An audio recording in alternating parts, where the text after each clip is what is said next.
All right. Well, I am very excited to be here today. We have Peter Shmock, who has a long list. You have a long list of accomplishments, including two-time Olympic track and field athlete, published author and speaker, past director of strength and conditioning for the Mariners, as well as having worked with the Pacific Northwest Ballet.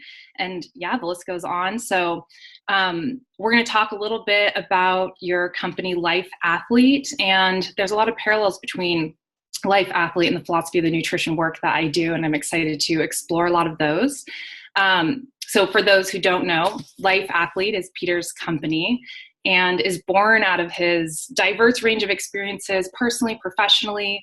And it's a way of living. So it's a practice that really helps people set new standards for achieving top levels of fitness in life and just both on and off the field, so to speak.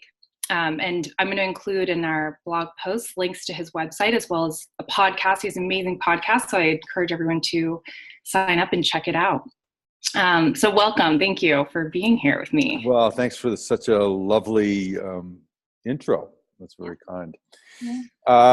Yeah, Life Athlete. That was a baby that was born some time ago. I think I found actually in an interview that I've done with someone at the Seattle Times a long time ago that I first remember or first seeing that term used in about 1993. I still somehow have the article. So I think I started it before that, using it. And I had always felt that people who, I had worked with a ton of professional athletes. So that was my kind of the first tier of people who I had worked with. And I don't mean tier meaning, that they're better than. It's just that they're higher accomplishment level. They have a special talent for it. And then I started working more and more with teens and every day, baby boom generation and everybody in between. And it just seemed like not only the philosophy around, being in your body and training that I developed, but also the kind of the philosophy that was not only applicable to me making an Olympic team and other professional athletes getting to a higher level, but to everyone. And it was just amazing how all of a sudden the feedback started happening with the people who I worked with, saying how much this had affected the quality of their life. Mm-hmm. So yeah, it wasn't about how deep I squatted or how much I bench pressed or whatever. Certainly how they were in their body, mm-hmm. feeling more confident, more capable, able to do things they didn't think they could do.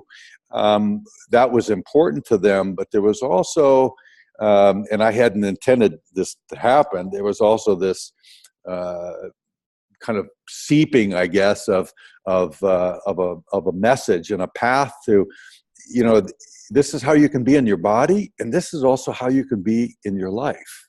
Yeah. It doesn't have to be hard to be good.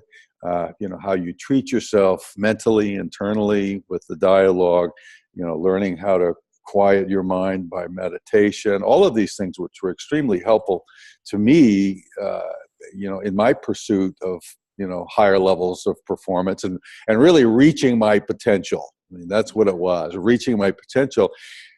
And then it was like everybody can reach their potential. And all you have to do is, put one foot in front of the other and follow certain guidelines that I think really worked for me and, try them out. So people tried them out and they worked. So that was the beginning of Life Athlete. And one of the definitions, interestingly enough, was, if you look up the word athlete, is one who quests for a prize. Mm. And because, people have this very misconstrued idea about, I'm not an athlete, I'm not high level, I can't ski like Lindsey Vonn, I can't throw a shot put like Peter, I can't, do these things, but that's not the essence. The essence is the prize of having a body that's there for you when you need it, and being able to really enjoy being in your body. And by the way, how about the prize of just enjoy being in your life? Yes, yes, I love that. So many things that you've brought up and just sharing the introduction of your company. And I have a few questions that I think will be interesting to explore on different elements of that. The first one being, we live in this culture where more is better, work harder, do more, like rest is not something that's looked at as a positive thing. And I think one of the things I love about the life athlete philosophy is this idea that, pain does not necessarily mean gain, that less can be more. And I'm curious to hear a little bit about how you found that to be impactful and how you implement that in your own life or with your clients, and what that looks like, because it's very different than the messaging that's in our culture. Yeah. Well, I can tell you this, that I was the former CEO, president, and chairman of the board of the overachievers, type A behavior people in the world. I am now a recovering type A personality, and have been for quite some time. And the ability to drive, to push yourself, what's been used, the term grit, and I actually use that term in my book. It's a little bit overplayed right now, and it's overplayed from the standpoint of how important it is. Solely, like grit is like, you got to drive, you got to pound it home every day, you got to push hard, there's, and if it's to exhaustion, sometimes it's better. And I found in my own athletic career after a certain point that really wasn't so. And I don't think there's ever been a time in our culture that's been so misaligned with how we want to live our lives, and yet how our lives are really going. That it's just, we can't disconnect from this thing that we're looking at all day long. I mean, I was just in a restaurant, and guys and gals were eating, doing this, looking from the time they get up from the time they go to bed. So there's no disconnect from the state of doing into a state of just being. And even just being able to go to a park and walk and take this thing and put it in your pocket, and either pay attention to the trees and the pathway and the smells, and maybe even the person that's taking the walk with you. How about that as a novel concept? Hey, we're here together. We're going to share this time and this experience together, as opposed to this. It just seems like we've lost our way. And you've got, Ariana Huffington, God bless her, doing Thrive Global and preaching, sleep. You gotta sleep, you gotta sleep, you gotta sleep, you gotta sleep. Something that is so basic as that, but we're not very good at it, at a culture. So, I think that in my career, finding out early on and not totally buying into it initially, that less was more, that to become more, I had to learn how to do less, and to align with that, because it ultimately felt better. And I think that's one of the greatest takeaways, that if you start punishing yourself for not giving it 110%, this is an old football adage, of decades and decades ago, you're only cheating yourself if you don't give it 110% every day. So pretty soon, you wake up every day going, God, I'm exhausted, but I've got to give it 110% again today. And then you're exhausted, and I got to get it 110% again, because you're living by this messaging that is so profoundly misleading.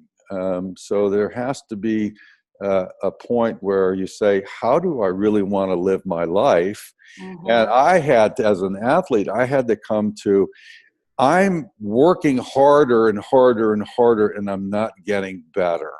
And by the way, not getting better, I'm not having any fun. I'm tired all the time. I'm berating myself internally that I can't do it more. I can't do better. So it's this spiral. And all of a sudden, as I started to recover more and give myself permission to recover and to rest, that I wasn't being lazy, It's like, take a nap. No, I can't. I'm so lazy if I do that. I can't believe, it's just this constant pounding of these thoughts that we have in our heads Yes. that are not true. That's the hard thing Yes. for people initially to say, is that that's a thought that needs to be looked at and checked that into, and is it valid? Is it true? Right. And the truth is that no, you are still a very high functioning person. You're getting a lot done in your life, and you have the ability to take a nap. And so for me, it was just, being able to, wanting to get better. So to look at some of these concepts that were a little bit odd for me, that giving it 110% every day wasn't the way to do it. And finding out that one, it did make a difference. Yeah. I did get better, and I had an easier time doing it. And that meant that I had more fun. And in my own life, I think more fun is kind of the essence of, life. If in fact we only have one life, and as far as I know, we only get one, how about if we enjoy it? Yeah. How about if we find some enjoyment out of it? And if not now, when? Yeah. Is it going to be next week, next month, after you get that next house, after you work 80 hours a week? I mean, when is it going to start getting to be, hey, I'm having fun today. This is so great. I feel rested. I feel vital. My body feels good because I'm taking care of it. Right. Yeah. You bring up a lot of what I like to think. I've been in the work that I do too about intuitive eating, I think it translates perfectly in the sense of we get so caught up in our heads and we're living up here with these shoulds and societal messaging that we've absorbed and internalized it as our own voice, and being able to take that step back and say, no, let me get out of my head and back into my body and start to move forward through feeling what resonates, what brings us joy. And I can really relate to the athletic part. I mean, as a former and kind of current athlete myself, I mean, that's why they have periodization and rest. But it's difficult when there is all of that messaging of more is better, and you're lazy, or, well, you have the potential to do more. So, what's holding you back? Yeah. Well, I think you said it very succinctly, in that the body has kind of been left behind. Mm-hmm. And it is, as one former client said to me, and this was decades ago, sometimes I think the only reason I have a body is to carry my brain around. And I think that's really how she thought of it a great deal of time. And a lot of people do, but that the human body is such a wonderful barometer and sensor as to what's going on with, whether or not you're tired, whether or not you need to move or you don't need to move, or, it's time to go outside, or it's time to stretch a little bit, and to start honoring that as being an equal source of inspiration and energy, as much as this thing that we use all day long, which is the brain. Yeah. And I know for clients that I work with in regards to nutrition, and it sounds like with you too, I mean, a big part of it is learning to reclaim body trust, learning to trust that our bodies will tell us and help us find that middle ground. And I think there's a fear, at least on the nutrition front, that, clients are like, well, if I just didn't follow all these rules, I would eat, pizza like forever and just expand exponentially. And in fact, though, if we had pizza every day, we'd get tired of it. Just similar with work and play. If we worked all the time, we'd be burnt out. But if we played all the time, we might feel like a lack of purpose, or sense of pressure is helpful. And I'm wondering, I know part of Life Athlete is becoming embodied, and through learning to pay attention to your body, figuring out what works best for you. And I'm wondering what that process looks like, helping people to trust themselves, take the rest when they need it, and help to learn that way of being. Yeah, the trust, trust is a big word, and I think that if you frame it into that we are doing this experiment, we're having this experiment. We have this body and we have this mind, and we have this potential dialogue that goes back and forth between the two, if we allow it, and that it is it's almost like there's wiring there, but maybe the wiring's rusty, or maybe the wiring has been disconnected. So we're going to rewire it, and the rewiring it, if you take that practice, if you will, and you say, this is just an experiment. We're going to play with it. It's a lighthearted, playful experience of learning how to be in this body and to honor it and to learn how to listen to it. I think that's the first part. The second part is, I think, very, very basic. It's not necessarily easy, but it's very, really basic. That if you're my athlete and I'm coaching you, and my goal is to get you to a higher level, I'm going to say, hey, Natalie, how do you feel today? And which is a pretty crappy question. But number one, it's a question. How do you feel? And you might say, I feel good.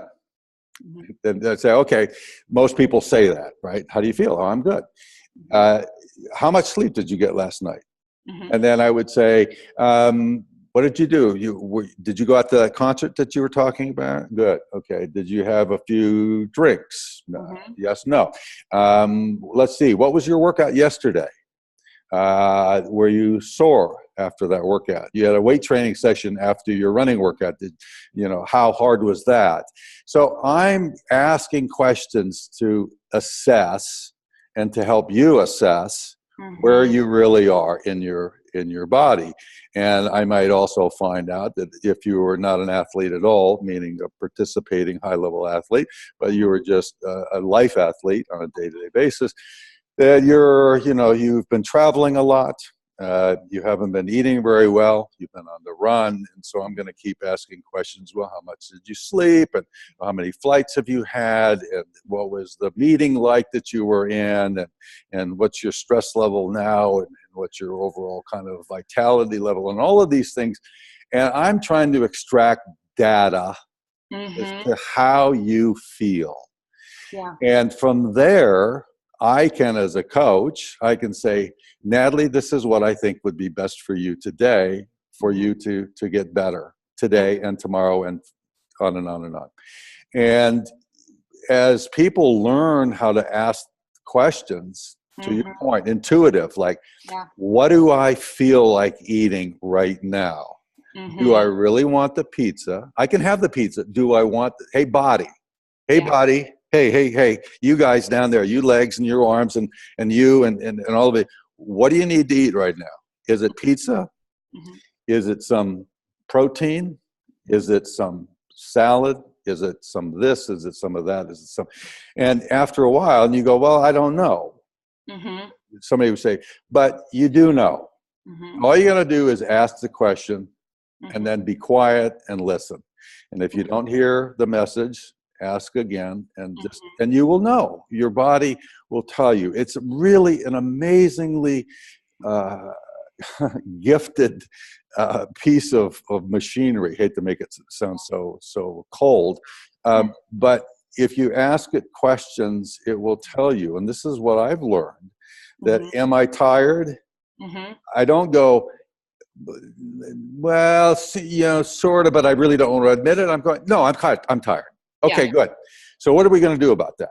Are we going to push through that, or are we going to say, let's take a nap? And before I talked to you, I had about a 20-minute nap. And it's like this time of the day, it's like, how do I feel? Well, I'm tired. Okay, so I'm going to take a nap, and now I'm better. And I think the hardest thing initially is when you ask a question and the answer is, I'm tired, or I'm burnt out, or I'm don't have that much energy and I'm going to go to that fitness class tonight. To say, okay, I'm going to give myself permission to go at half effort in the class, or I'm going to give myself permission to go home early and go to bed, or I'm going to give myself permission to do whatever it takes for me to feel better immediately and tomorrow, so that I can be the best version of myself going forward, and that I'm okay with the truth of that. And that's where people have a hard time. It was just, last 2 weeks ago, Felix Hernandez got hit by a line drive. He's the starting ace pitcher for the Seattle Mariners. He got hit in the arm with a line drive, his throwing arm. Yeah. A couple days later, he went out and he threw, but he hadn't been given doctor's clearance. Not that that is all that important, frankly, but nonetheless. Yeah. And he admitted to kind of like, I should have waited. But he said, I'm not that kind of guy. He said, I don't do that. And that, has really worked well for him and works well for a lot of people. That's the grit. I'm going to be resilient. I'm going to keep coming back. Yeah. But if he was to listen to his body instead of his ego driving him, he might have said, okay, yeah, I'd like to think of myself as being that hard driving guy who I'd never give up and I'm always going to keep pushing it. But if I do it this time, I might set myself back. Yeah. So maybe I can discard my ego or get a little distance from it right now and be okay with the fact that I'm going to rest another day. And I think that's the hardest part for people, is just being okay with what is. Yes, I am tired.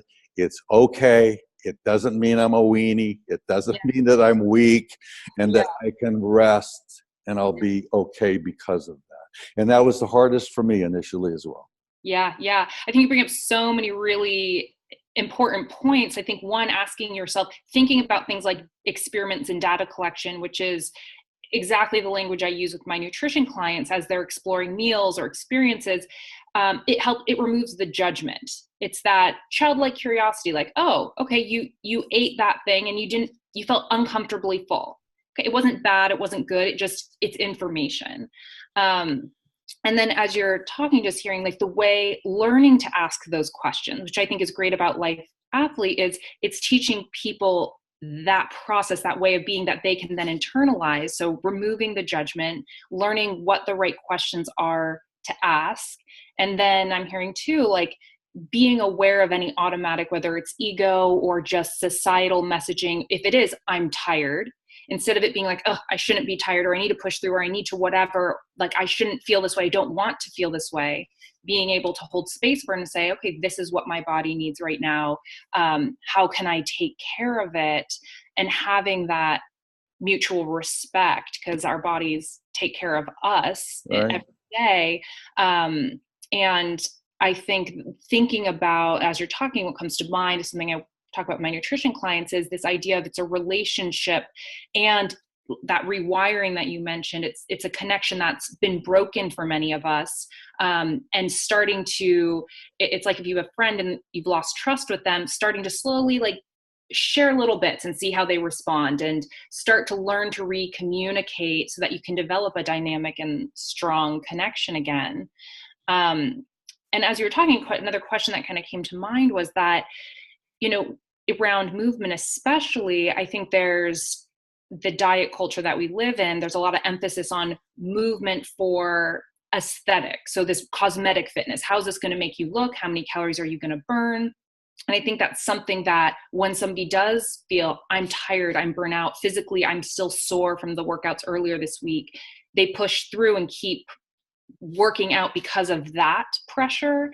And the work that you do, what I hear is like really shifting to, how does this movement make me feel? So away from the external and more to the internal, which is sustainable and which is ultimately what makes us feel more present in our lives. And I'm wondering if you come up against, or how you deal with, or if you do in your work with your clients, that idea of balancing the body goals with the movement piece, and how sometimes they're at odds. Well, yeah, that's a really great question. Maybe I could start with this, that one of my most influential coaches was Bill Bowerman.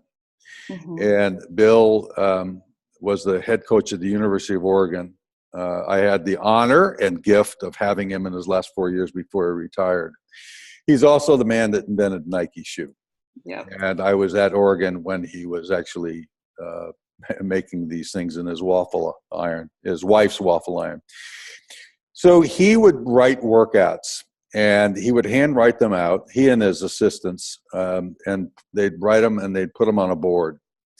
And we'd go by and, you know, the throwers work out or the jumpers work out or the sprinters work out or the long distance work or whatever.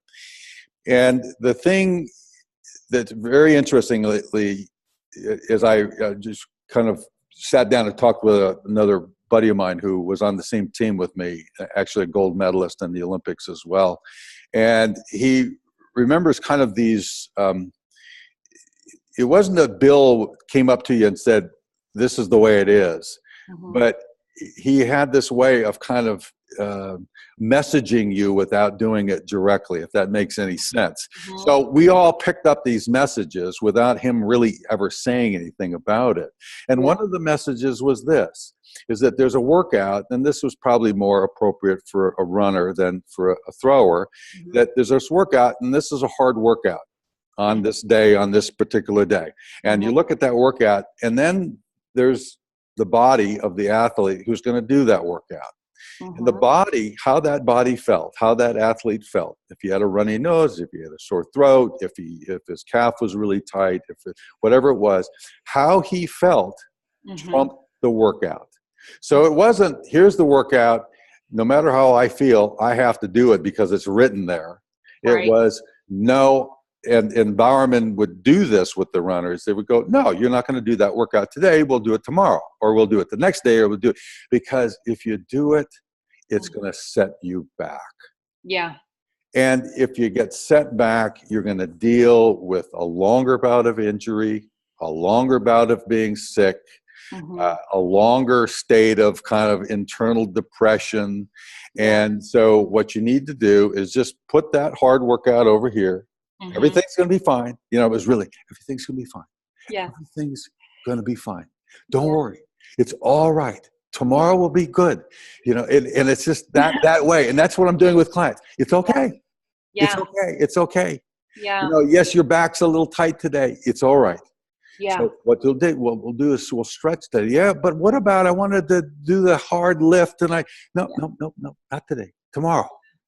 It's a long game. We want it to be a long game. The long game is life. This game of life. If you're not Felix Hernandez, or you're not, you know, Usain Bolt, he's retired, Lindsey Vonn, whatever, that's an athletic career that's going to be over like that.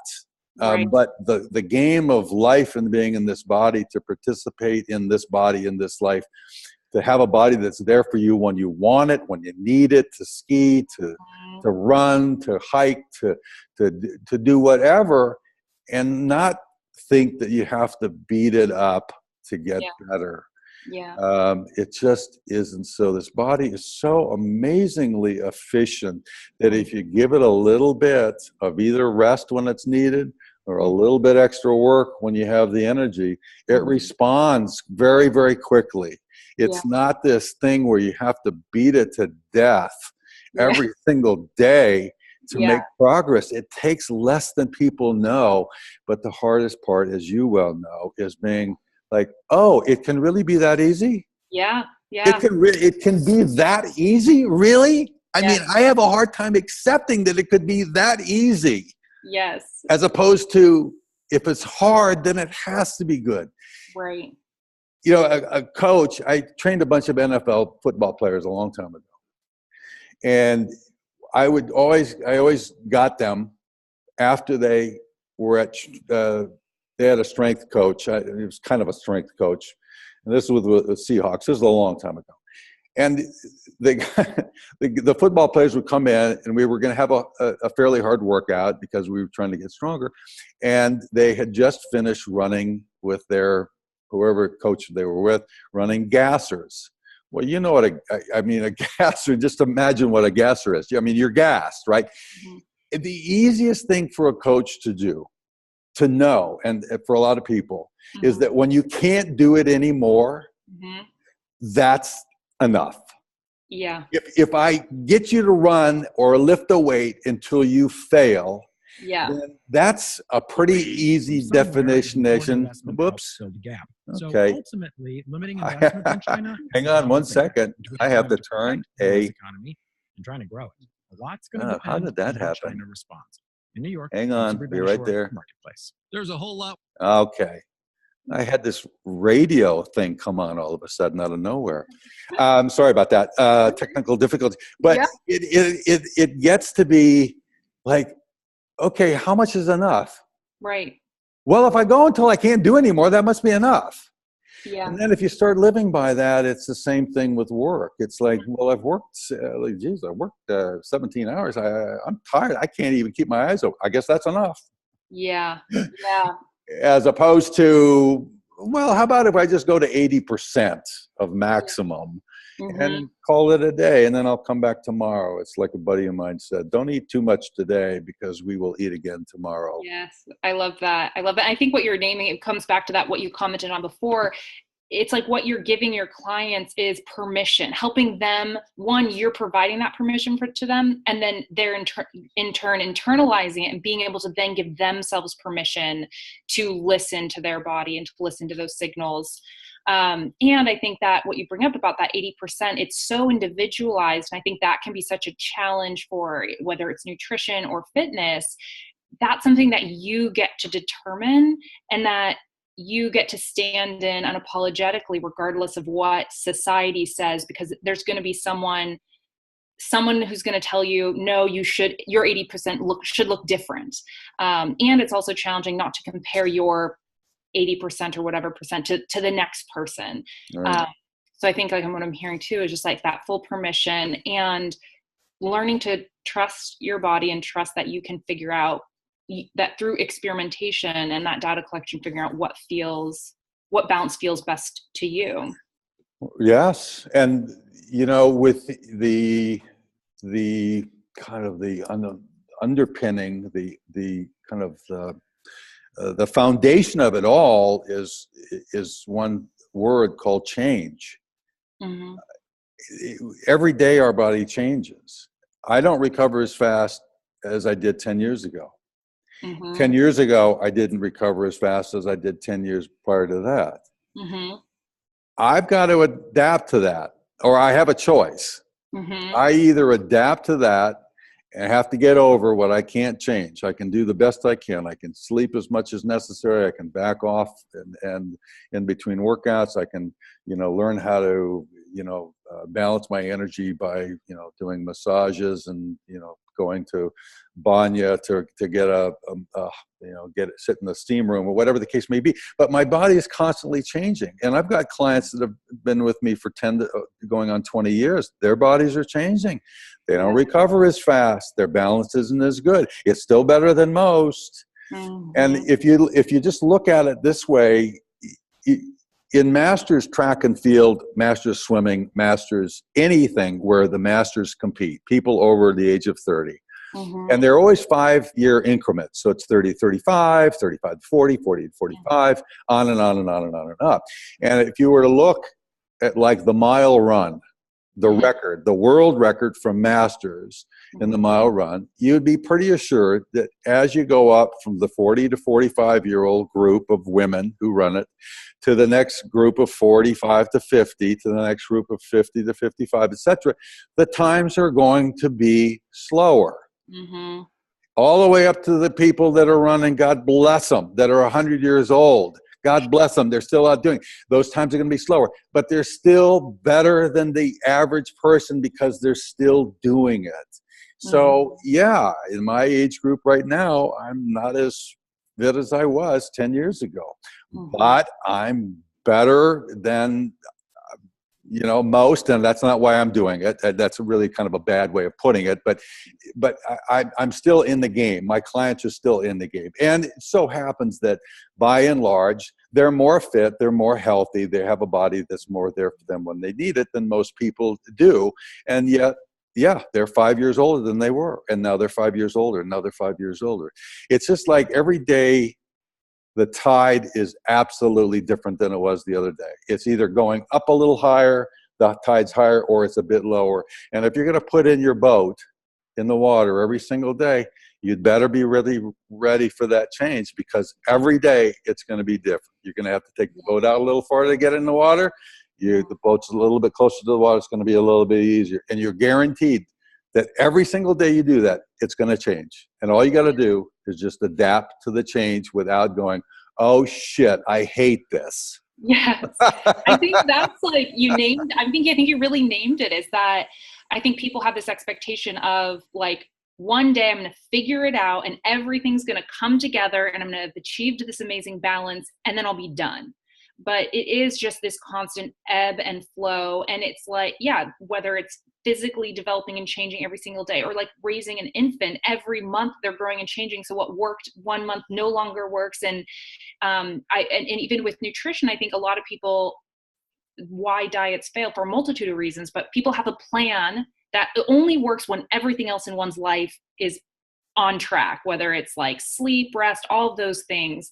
And people don't learn how to be flexible or to handle when life, throws a curveball at you. And so when we can let go of the rigidity or let go of this expectation that we're supposed to be in this perfectly balanced state at all times, and instead recognize it's a constant rebalancing every moment, letting go of that can be really liberating. And it's black and white. People like black and white. Learning to think and live in shades of gray and messy.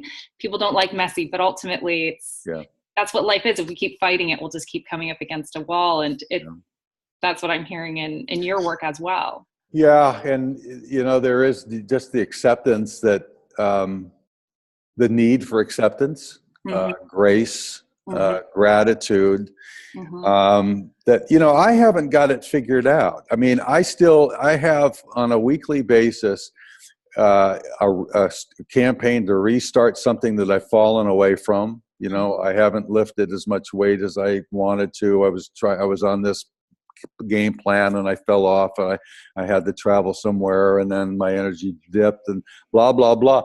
And I'm never perfectly there. Yeah. And I never will be. I'm pretty sure at this stage of the game that I never will be. It's never just going to be absolutely perfect. So I got the right amount of walking in today. I got the right amount of stretching and lifting in today. I went to get my sweat on at the sauna. I slept my 8.5 hours. I ate purely vegetarian plant food today. Not that that's the be all or end all, but I mean, I set up these ideals that in my head are kind of like, that would be the most energy and the most good for me. And yet, I don't, and to some degree, if not totally, I just have to go, I'm just doing the best I can. And each day I'm going to do the best I can. And tomorrow I'm going to do the best I can. And, thank you for when I get close. I really appreciate it, the great whatever, and the universe that provides for me. And I'm grateful for that. I'm grateful, that I'm doing the best I can. And just put a smile on your face and go, tomorrow I'm just going to do the best I can. Yeah. Yeah. It reminds me of my dad as a doctor, and he, would tell me it's called building a practice in the medical field because it's a practice. And that's similar with what you're saying, the work that I do. It's a practice. It's a way of life. It's a constant learning, a constant evolution. And being able to, pat yourself on the back and to just, like you said, we're doing the best that we can. And that when we're living in alignment with our values, that's when we feel most grounded and the greatest kind of perceived level of happiness. But living in alignment with one's values, it's not all or nothing. It's like an election. As long as you get 51% of the votes, you're doing it more than you're not. Yeah, absolutely. See, I always tell my clients, C-level work. That's what we're going for here. Right? So, what? I'm not getting my straight A's? I know. Oh my God, I'm such, blah, blah, blah. Yeah, no, I know. It's, and you stated it very well. And I think it's really important that people say, I'm trying to find work-life balance. Well, spend time with what you're aligning to in terms of how you want to live your life and what's keeping you from living it that way right now. You've got some sacrifices to be made if you have 4 kids. Okay. They've got some things probably aren't going to be the way that they're going to be when you don't have 4 kids around, maybe. So there are sacrifices that have to be made on their behalf, rightfully so. But other than that, you say, how do I want to live my life? What is important to me? Intention. What is the intention? And then you align to that. and you do the best you can. And this idea that somehow you find this static, pinnacle of balance of work and life, it's never going to happen. It's always going to be moving, but you're going to have a greater success of being in that sweet spot if you just think, what's more important? Yeah. How do I want to live my life? How do I want to feel being in my body? And am I willing to make this little shift or sacrifice in this one area so that I can go take my walk? Or that I can, go take my spin class, or, not have another drink with a friend of mine at night so I can go home and get up early to do my whatever. You start saying, I'm going to live my life in alignment with the values, and I'm not going to do it 100% all the time. There's no way. But that will help me make the decisions I need to make day to day to be on that path. And if you are, then probably you're going to be feeling better. And if you feel better in this body, if you have more energy, then that's the feedback loop. If I do this, it has this result. I make this decision. I do this. I feel better. And that's why a lot of people are, continuing to eat different ways now than before that I work with, or, moving better, is that they like how they feel. Right. That's why we do it. Yeah. And when you're motivated by the question of what's going to feel the best, that's motivating. And it's same with diet and thinking about food. It's like, if you're motivated by, well, is this going to be the right amount of calories, or is it going to be the cleanest amount of food? We often are left feeling still hungry or deprived. But if we're asking what's going to feel good and finding that balance, that's motivating and sustainable.